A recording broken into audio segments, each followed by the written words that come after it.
રજાંગનાઓને સુખ આપવા માટે ભગવાને એક લીલા કરી છે. દશમ સ્કંદના હૃદય સમાન જે લીલા, એને માખણ લીલા કહેવામાં આવે છે. માખણ લીલાની કથા અદ્ભુત છે. આ તો સ્નેહ ગીતા ગ્રંથ છે, એમાં ગોપીઓની જ કથા, પ્રેમની જ કથા છે. એટલે આપણે આ જરા માખણ લીલામાં ડોકિયું કરીએ ને, એ પણ ગોપીઓ સાથેની જ આ બધી ભગવાનની લીલા હતી. ભગવાને ગોપીઓને સુખ દેવા માટે જ આ લીલા કરી હતી. હો, બાલકૃષ્ણ પ્રભુ જમવા શીખ્યા ને ત્યારથી માખણ જ જમતા હતા. હો, યશોદા માતા પણ એને માખણ જમાડતા હતા. ભગવાનને એકવાર યશોદા માતાએ પૂછ્યું, કનૈયા તને વધારે ને વધારે શું ભાવે? ત્યારે કનૈયાએ કીધું, મૈયા મને માખણ બહુ ભાવે.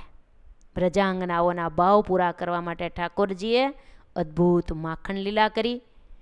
કનૈયાએ વિચાર કર્યો કે હું માગું તો એક પણ ગોપી મને ના નહીં પાડે માખણની, પણ હું માગું અને આપે પછી હું ખાઉં, એમાં એને મારી મૂર્તિ યાદ કેમ રહે?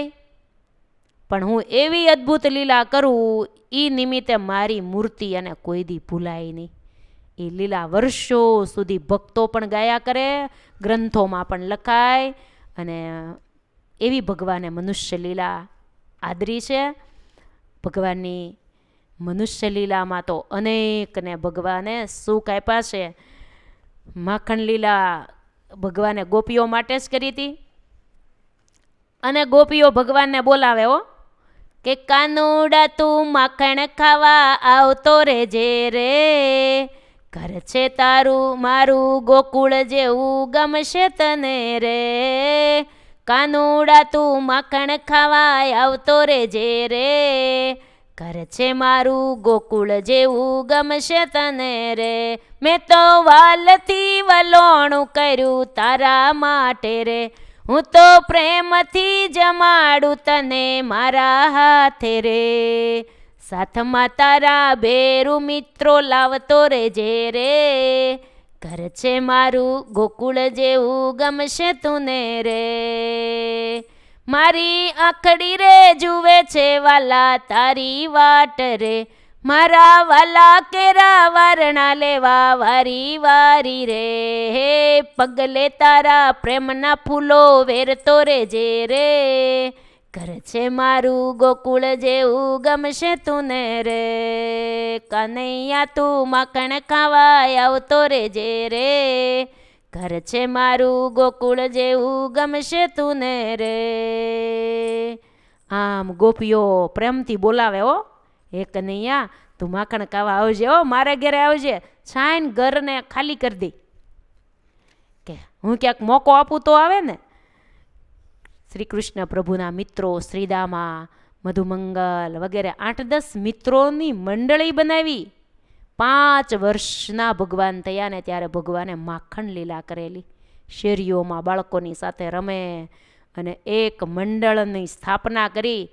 અને એમ કીધું બધા મિત્રોને કે જો આપણે એક મંડળની સ્થાપના કરી પછી એનું નામ પણ પાડવું પડે ને. મંડળીની નામ પાડ્યું ગ્વાલ બાલ શૌર્ય પ્રચાર મંડળ, આવું નામ પાડ્યું. એના પ્રેસિડેન્ટ કનૈયાલાલ, દાઉ ભૈયા ઉપપ્રમુખ અને મુખ્ય પ્રમુખ કનૈયાજી. બધા મિત્રોને કહે જો આપણે બધા ગોપીઓને ઘેરે માખણ લેવા માટે જવાનું છે.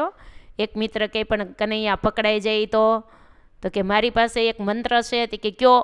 કે ગોપી તમારી પાછળ દોડે તો તમારે ભાગવા જ બનવાનું. ગોપીઓ પાછળ દોડે ત્યારે તમને હું મંત્ર આપું છું, એ મંત્ર બોલતા બોલતા તમે દોડવા માંડશો ને એટલે તમને ગોપી નહીં પકડી શકે. ત્યારે કીધું કનૈયા એ મંત્ર અમને આપ, અમે પાકો કરી લઈ. ત્યારે કે જો કફલમ કફલમ કફલમ દોડો ને ત્યારે તમારે આ શબ્દ બોલતા બોલતા દોડવાનો. આનો અર્થ શું હે કનૈયા? કફલમ એટલે શું? કે જો ક કહેતા શું, ફલમ એટલે ફળ. આ કફલમનો અર્થ છે ચોરી કરવામાં શું ફળ? કાંઈ ફળ નહીં. પણ આપણે તો ગોપીઓને સુખ દેવા માટે ભગવાનને આ લીલા કરવી હતી. 2 જણ શેરીએ ઊભા રહેવાનું, 2 ખડકીએ, 2 પળિયામાં ઊભા રહેવું, બાકીના અંદર બધાને આવવાનું. ગોપી આવતી જણાય તરત જ સીટી મારવાની એટલે સમજી જવાનું ગોપી આવી એટલે આપણે જલ્દી ભાગી જવાનું. અને કપલમ કપલમ કરતા વયું જવાનું. આવું તો મંડળ તૈયાર થયું. કનૈયો પ્રમુખ, બીજા બધા સભ્યો, દાવ ભૈયા ઉપપ્રમુખ.